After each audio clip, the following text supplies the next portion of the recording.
Bienvenue sur la toile pour la seconde partie de cette émission consacrée au réalisateur Marcus Nispel. On a déjà brassé pas mal lors de la première, le début de carrière de Marcus, souvenez-vous. Ce sont des pubs, des clips vidéo par dizaines, puis le remake d'un classique de l'horreur, en guise de premier long métrage, une volée de bois vert niveau critique, pour ce massacre à la tronçonneuse, mais un très beau succès financier. Et puis un autre remake, la version revisitée à la sauce viking d'un petit bijou norvégien, à nouveau descendu en flammes par la presse, à sa sortie, nous sommes en 2007, et Pathfinder ne séduit absolument personne. Marcus Nispel trouvera-t-il dans son projet suivant le chemin du cœur de ses critiques, qui semblent prendre tellement de plaisir à démonter son travail? Aura-t-il enfin la reconnaissance qu'il mérite? Sortira-t-il de cette spirale de remake, dans laquelle il semble s'être enfermé? Les réponses à toutes ces questions tout de suite, dans cette émission.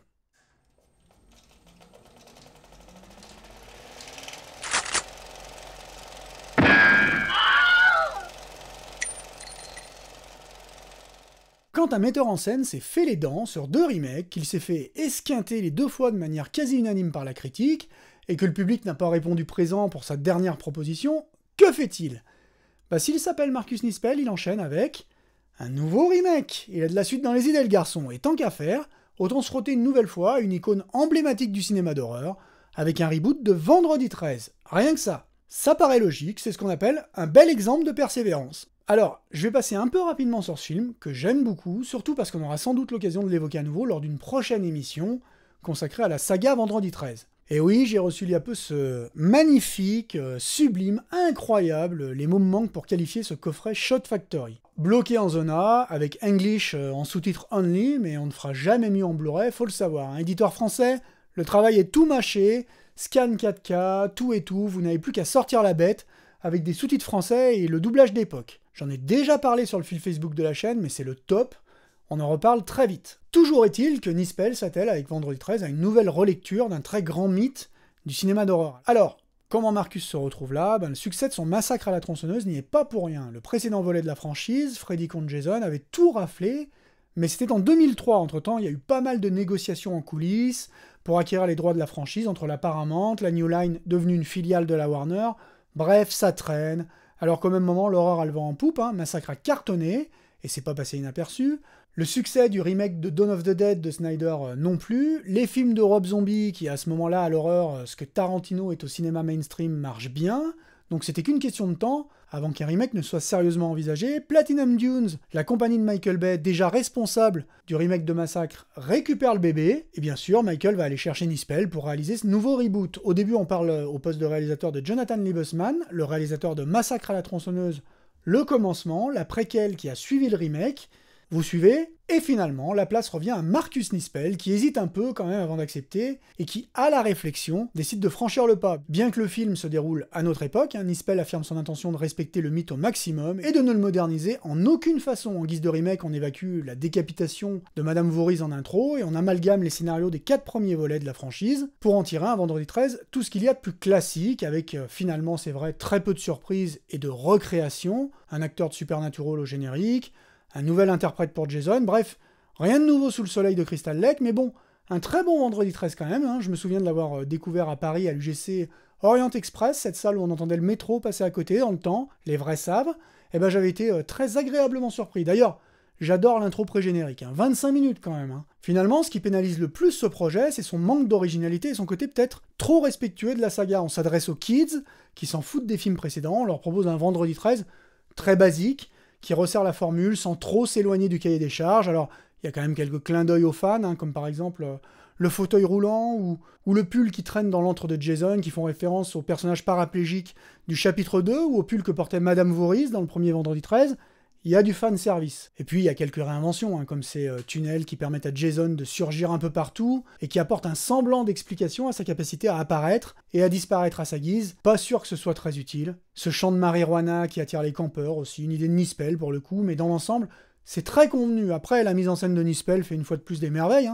C'est un excellent Vendredi 13, qui reste dans le cadre, mais qui propose une photographie superbe. On n'est pas plongé dans une pénombre frustrante, on voit tout ce qui se passe à l'écran, les décors de Crystal Lake sont impressionnants, le film se paye en plus le luxe de proposer un Jason vraiment impressionnant. Halloween version Rob Zombie est passé par là, 2 ans plus tôt, et on ne peut que remercier Rob de nous avoir enfin offert le Michael Myers que l'on méritait, et limite dont on rêvait, une espèce de montagne avec des mains qui font 2 fois ma tête, hein, un Golgoth contre lequel on sait que physiquement on peut rien faire. Pour comparaison, Halloween H20, 20 ans après, c'est un film sympa, hein, moi j'aime bien, mais le Myers, tout froliquet qui joue dedans, il en met pas plein les yeux. Tyler Mane dans le Rob Zombie, il impressionne plus. L'acteur, il fait plus de 2 mètres, il est carrossé comme un bulldozer. Ben, dans Vendredi 13, version Nispel, c'est la même. Derek Mears, il fait presque 2 mètres. Nispel le filme souvent en contre-plongée, hein, comme il l'avait fait avec Leatherface dans Massacre, et ça donne un boogeyman qu'en impose. Cerise sur le gâteau, Jason ne se contente plus de marcher à 2 à l'heure, hein, comme un Goliot dans les films précédents, il cavale à présent, hein, une idée qui fait bondir les fans. Au final donc, un très bon épisode que ce remake de Vendredi 13, même si c'est au fond ce côté justement remake qui freine le plus le projet. À l'origine avait été évoqué un possible retour de Tommy Jarvis pour une suite, et franchement, hein, ça c'est le film que perso j'aimerais voir un jour. Le film sort en 2009, l'histoire se répète, l'histoire de la vie de Marcus Nispel, une réception critique calamiteuse précède un énorme succès populaire, et à nouveau un score impressionnant sur Rotten Tomatoes, 175 critiques comptabilisées pour une moyenne de 26%. Ah, tous ces critiques qui n'avaient jamais vu un Vendredi 13 de leur vie, mais bon, le public, lui, répond présent. Alors faut dire que la promo est bien rodée, hein. Michael Bay, c'est pas qu'un réalisateur qui aime faire tout péter, hein. C'est aussi un producteur avisé qui sait faire le buzz. Michael, il quitte la salle lors de la première du film, offusqué par le fait qu'il y ait trop de sexe dans le film. Sérieusement, Michael, t'as appris l'art de la promo chez William Castle ou quoi? Un producteur qui quitte la salle lors de la première de son film, qu'il a lui-même produit, sous prétexte qu'il y a trop de sexe. Genre, il était pas au courant. Enfin bref, Michael, il fait le buzz, et le film explose tous les compteurs lors de sa semaine de sortie, un résultat très nuancé quand même, par sa 2e semaine d'exploitation, où le film se ramasse, littéralement, moins 80% de fréquentation. C'est un gadin absolument monumental, qui montre bien à quel point les films doivent très vite faire leurs preuves aujourd'hui en salle, hein, on en a déjà parlé, heureusement.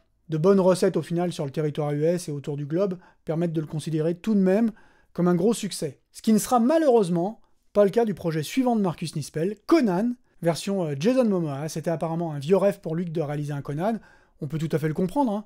Qui refuserait de donner sa vision d'un mythe comme Conan? Mais il faut aussi savoir où on fout les pieds, hein. Le projet est engagé dans une voie sans issue depuis une éternité, les noms des Wachowski ont circulé, comme ceux de Rob Zombie, Robert Rodriguez et surtout pendant un bon moment Brett Ratner. On peut légitimement se demander ce qui a poussé Nispel à accepter un tel film, bien casse-gueule, hein, un nouveau remake, ou du moins reboot, d'une œuvre cultissime. C'était déjà le cas pour Massacre ou Jason, mais avec ces 2 films, on touchait une clientèle de niche, hein, les aficionados du cinéma d'horreur. Là, on touche un monument de la pop culture, une œuvre populaire et mainstream que tout le monde connaît, et ce monument a été popularisé par les comics Marvel des années 70, puis par le film de John Milius, que tout le monde connaît, sorti en 82. Alors, je vais pas vous dire que le Conan version Nispel est le plus grand film du monde, hein, certainement pas. Et je pourrais quasiment aligner ma critique avec celle de Pathfinder. Conan, c'est un film fun, rythmé, généreux, un pur comic book movie, bien foutu visuellement, encore une fois, avec des décors qui ont de la gueule. Voilà, un film qui manque sans doute un peu d'ampleur, mais que j'aime bien et que je rapprocherais d'un autre film mal aimé, le Hercule de Brett Ratner avec Dwayne Johnson, sorti peu de temps après. Ceci étant dit, je pense que toutes les critiques ont fait une erreur fondamentale avec ce film, en le considérant déjà comme un remake, ce qu'il n'est pas du tout, hein, et en l'appréciant donc à l'aune de l'épopée de John Milius. Son Conan à Milius était un chef-d'œuvre absolu, qui résulte d'un alignement parfait des planètes. C'est son meilleur film, c'est beaucoup dire à propos de l'auteur de films magnifiques comme Le Lion et le Vent, L'Aube Rouge ou L'Adieu au Roi. C'est le fruit de sa rencontre avec le colosse Arnold Schwarzenegger qui trouvait là un rôle à sa démesure. Oliver Stone prêtait main forte au scénario. Basil Poledouris livrait sur ce film l'une de ses partitions les plus mythiques. Bref, un classique intemporel et inégalable. Ceci étant dit, je trouve que le Conan version Nispel n'est pas un monument de la stature de son prédécesseur, mais qu'il est sans doute plus proche au final de l'esprit pulp des nouvelles de Robert Howard. Je suis pas en train d'essayer de défendre l'indéfendable, hein, mais faut savoir que Conan a été popularisé par la Marvel dans les années 70, sous la plume de Roy Thomas et de John Buscema, et que c'est sur cette version que s'appuie le film de Milius, et Roy Thomas, il avait déjà pris toutes les libertés du monde avec les écrits de Robert Howard, qui avaient déjà été dénaturés à l'époque par Sprague de Camp, qui s'était un peu approprié le personnage. D'ailleurs, c'est dit comme ça sur Wiki, hein. Sous la plume de celui qui succédera à Howard, Conan se transforme en une sorte de barbare analphabète, aux muscles hypertrophiés, entouré d'héroïnes aussi stupides que dénudées. Ben, c'est la description de Schwarzenegger dans le film. En gros, chez Howard, c'était Conan le Cimérien, un aventurier, qui est devenu par la suite Conan le Barbare, chez la Marvel, avec son slip en fourrure, ses bras de la taille d'un tronc d'arbre. Ah oui, Marvel produisait du super-héros, fallait que visuellement ça claque tout de suite. Tout ça pour vous dire que Conan, par Howard, à la base, c'est une petite vingtaine de nouvelles seulement, dont certaines très courtes, et que ça donne matière à toutes les interprétations possibles. Howard, c'était un peu comme Dumas, lui il n'était pas payé à la page, mais à la nouvelle, donc c'était des récits pulp, à la chronologie désordonnée voire éclatée, des récits d'aventure très évocateurs, peuplés de mages, de sorciers diaboliques, de femmes pirates et de voleurs, mais c'était aussi de la littérature de gare. Et c'est ce que nous donne le film de Nispel, c'est un film pulp. Encore une fois, ne me faites pas dire ce que j'ai pas dit que c'était un grand film, mais c'est une vision de Conan, la vision de Nispel, avec un Conan plus loquace, moins maussade. Conan par Howard, c'était pas un personnage complexe, c'était pas un mec taciturne avec une vision complexe et philosophe du monde qui l'entourait. Le film de Marcus Nispel, c'est donc loin d'être une purge, c'est un film sympa, blindé de séquences d'action dont certaines excellentes, pas de dialogue très travaillé comme chez Howard, mais du rythme, des jolies filles à moitié nues enchaînées, et ça c'est l'essence même des pulps des années 50. C'est pas le Conan version Arnold, c'est autre chose, et c'est pas moins fun. Je vous encourage sincèrement à réessayer un de ces quatre ce film, en cessant de l'envisager comme le remake d'un film de 82, et en ne le considérant que pour ce qu'il est, un pur divertissement. Et en plus, je l'ai déjà dit, c'est très très beau, comme tous les films de Marcus Nispel. Les méchants sont très méchants, ils ont des gueules pas croyables, on dirait des troncs d'arbres. Stephen Lang, il est très bien dans le film, comme Rose McGowan dans son rôle de sorcière libidineuse, et c'est blindé de scènes que je trouve vraiment réussies. La libération des esclaves, l'évasion de la prison, où on voit Conan comme la force brute qu'il est, la mise à sac du monastère, et surtout cette scène de fight contre les hommes des sables. Toutes ces séquences qui sont envisagées à chaque fois comme autant de scènes, qui sont presque des nouvelles au sein de ce film, qui me rappellent beaucoup le cinéma de Ray Harryhausen, justement, les Sinbad, Jason et compagnie, avec les voyages en bateau, cette pieuvre géante. Vraiment, ça mérite un œil neuf, c'est vraiment du bon spectacle. Alors, le film sort en 2011, et c'est le condamné qui se rend au pilori.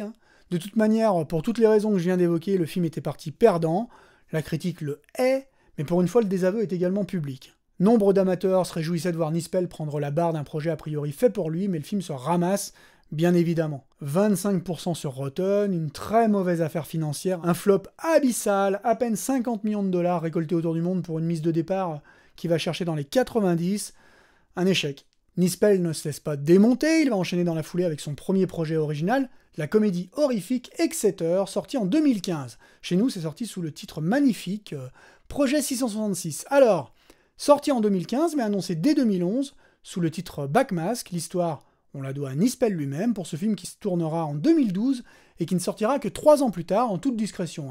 Alors il s'agit d'un petit budget, une production de Jason Blum, dont on a longuement parlé sur cette chaîne, et c'est un pur postulat de film d'horreur, avec des teenagers, un hôpital désaffecté, une sombre histoire de possession, des meurtres violents, du gore, des drogues, du sexe, bref, on est en terrain connu pour le réalisateur de Massacre et de Vendredi 13. Mais, car il y a un mais, c'est très clairement une comédie horrifique.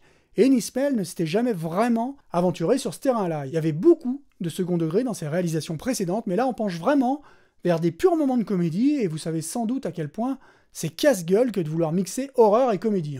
Je préfère le dire, ma première vision du film a été particulièrement contrastée. Je m'attendais vraiment à un pur film d'horreur, et j'ai été un peu désarçonné par la proposition. D'ailleurs, mon résumé de l'époque, je peux vous le lire, une tentative louable, mais quelque peu bancale, de combiner ce que Nispel sait faire de mieux, aborder l'horreur de manière frontale, avec une tonalité semi-parodique, dire que la mayonnaise ne prend pas est un doux euphémisme. J'avais pas été enchanté. Faut dire que je suis pas très client à la base du mix drôlerie fantastique. Je trouve que ça fonctionne jamais, ou très rarement. Pour brasser très large, j'aime Sévrance, Doghouse, The Cottage, mais souvent je préfère les récits d'horreur qui restent dans l'horreur. Peut y avoir du second degré, c'est cool, mais faut pas que ça vire à la gaudriole.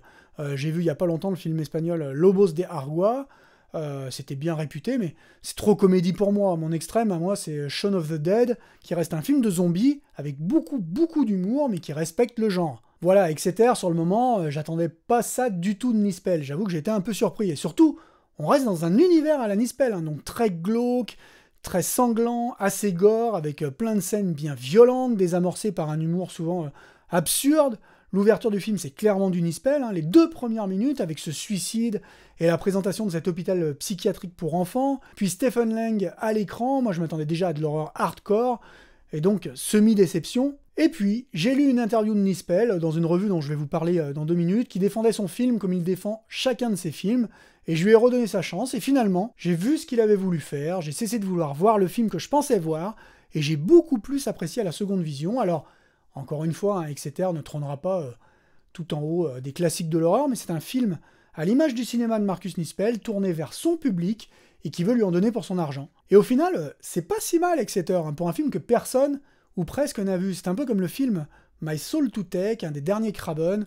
C'est des films qui prennent un malin plaisir à vouloir déstabiliser leur audience, à emprunter des directions un peu surprenantes, mais Exeter, ça reste comme tous les films de son auteur, un film généreux, bien évidemment magnifique visuellement, je le redis, le décor est dingue, bien mis en valeur, et puis c'est ultra gore, c'est sans doute le film le plus gore de Nispel, pour les amateurs. Franchement, je suis content de l'avoir dans ma collecte, et il fait plutôt honneur à la filmographie de Marcus Nispel. Donc, à condition de ne pas fantasmer le film avant de l'avoir vu, n'hésitez pas à lui donner sa chance, vous risquez d'avoir une très bonne surprise. Pas grand chose à en dire de plus, rien à analyser, pas de grandes thématiques, pas grand chose à spoiler, du pur fun, du gore, des jolies filles, des teenagers aux hormones on fire, des possédés particulièrement vénères, un film sympa à rajouter à notre liste aujourd'hui. Marcus Nispel n'est pas quelqu'un de pressé, Exeter est son dernier film en date, et les écrans se languissent de sa présence depuis maintenant près de 5 ans.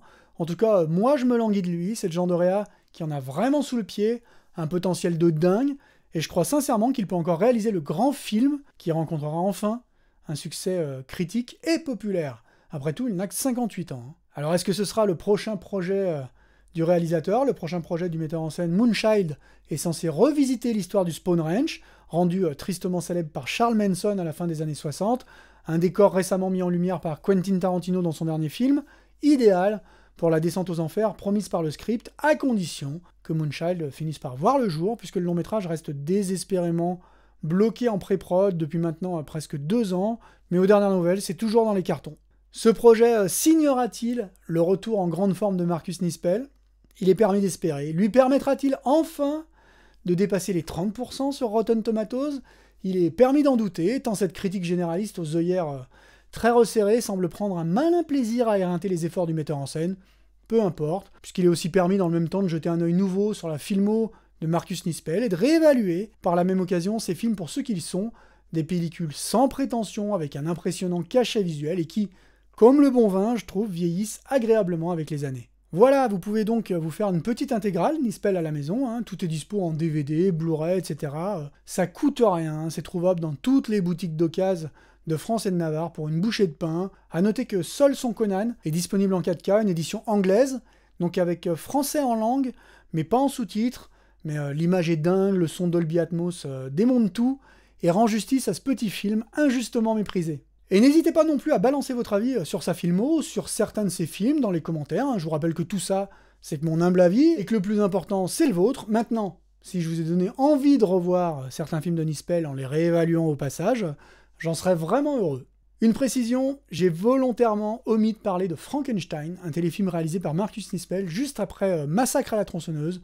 C'est une immondice, et je pense que c'était un projet maudit depuis le départ. À la base, il s'agissait d'une idée de série télé, développée par le romancier Dean Koontz, et puis c'est passé dans les mains de plusieurs compagnies, plusieurs entités qui sont venues se greffer sur le projet, sur lequel Koontz s'était réservé la place de scénariste et de producteur exécutif, et puis Martin Scorsese lui-même est venu s'ajouter à la production, et puis ça s'est embrouillé entre Dean Koontz et la compagnie USA Network. Koontz s'est barré, Scorsese aussi, et puis Scorsese est revenu, mais pas Koontz, qui a développé du coup son histoire de son côté dans une série de romans, mais qui a quand même autorisé la compagnie à utiliser le nom de ses personnages à condition qu'ils changent l'histoire. Enfin, au final, ce truc existe, c'est une sorte de pilote de série télé. Je l'avais en DVD, mais je l'ai dégagé tellement c'était infâme, et c'est beaucoup dire pour un complétiste tel que moi. Ça n'a aucune raison d'être, ça ne sert à rien, je ne sais même pas comment Scorsese a pu laisser son nom au générique du truc, mais en même temps son nom est perdu parmi quelque chose comme une douzaine de producteurs et coproducteurs qui croyaient sans doute avoir trouvé avec ce projet la poule aux œufs d'or. La poule, elle a jamais pondu. C'est vraiment très moche, je ne sais pas vraiment ce qui s'est passé en coulisses avec ce truc, mais ça devrait être rayé de toutes les revues de cinéma. D'ailleurs, je crois que c'est rayé de toutes les revues de cinéma. Enfin, toutes. Pas vraiment, parce que le film est mentionné par Nispel lui-même dans une incroyable interview qui se trouve dans le dernier Ciné Bazar. Alors, je vous ai déjà parlé de cette revue, vous allez finir par croire que j'ai des actions dans ce titre, pas du tout, mais je connais son rédac chef, c'est une revue de passionnés qui représente une certaine idée du cinéma. Ciné Bazar, c'est une revue qui prend son temps, qui laisse la parole aux réalisateurs présents dans ses pages, sans langue de bois, dans des entretiens à la cool, autour de verres ou de repas, dans une ambiance aussi détendue que la langue de Markus Nispel. L'interview du réalisateur allemand dans ce numéro est extraordinaire, venu d'un autre monde. Plus de 20 pages de conversation qui commencent dans une voiture pour se finir au restaurant devant des gin tonic, c'est du bonheur. Nispel balance sur l'industrie du cinéma, sur sa vision du 7e art, sur ses influences. C'est un passionné qui évoque Michael Bay, le rôle des producteurs dans le cinéma d'aujourd'hui, dont son expérience avec Scorsese, le grand cirque des Oscars, sa vision de Netflix et les services de streaming. Et surtout, il décortique son cinéma et on voit là l'image d'un metteur en scène totalement investi dans chacun de ses projets, qui ne renie rien de ce qu'il a fait, et franchement, ce degré d'intégrité aujourd'hui, c'est rafraîchissant. Et ça donne tout de suite envie de se retaper toute sa filmo, ce que j'ai pas manqué de faire pour préparer cette émission. Alors Ciné Bazar, puisqu'on y est, c'est pas donné, c'est 20 balles le numéro, mais enfin, il y en a un par an, c'est plus de 300 pages. Cette fois, la parole est donnée dans des interviews fleuves à Mike Hodges, Fred Williamson, Wolfgang Peterson et l'immense John Boorman en couverture.